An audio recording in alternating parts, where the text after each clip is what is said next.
تازه نوی او حیرانونکی خبر د رحمان الله ګربز په اړه دا حقیقت به تاسو تر اوسه پورې نه وي اورېدلی. دا چې څه دي ویډیو را سره تر پایه وګورئ په ډېر څه به پوه شئ. ګرانو مینوالو یو ځلې بیا مو په سلامونو هرکلی کوم. رحمان الله ګربز په شل اوریزو لوبو کې یو چټک او تخنیکي لوبغاړی دی چې هغه اوس مهال د بنګلادیش په سوداګریزو کرکټ لوبو کې د کلنا ټاګرز لوبډلې برخه دی. جعفرخان تازه په خپل فیسبوک پاڼه کې لیکلی دی چې سپین زموږ د کرکټ پر ځوان لوبغاړی رحمان الله ګربز ښه راپور لیکلی دی.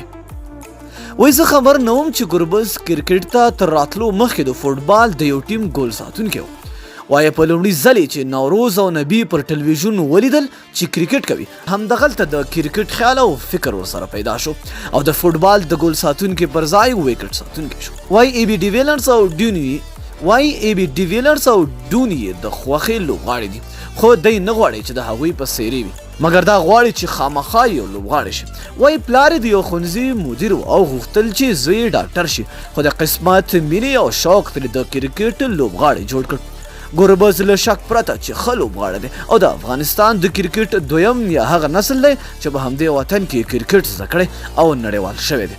ګربز دا مهال د بنګلادیش پرایمر لیګ کې لوبیږي. وایي خوښ دی چې له مجربو لوبغاړو سره یو ځای لوبیږي او د هغوی له تجربو هم زده کړې کوي. نو دوستانو تاسو څه نظر لرئ؟ رحمان الله ګربز ښه کار کړی دی چې د فوټبال نه کرکټ ته اوښتی او که نه لاندې په کمنټ کې موږ سره خپل نظر شریک کړئ. تر بیا او بلې ویډیو د الله په امان په دعاګانو کې مې یاد ساتئ.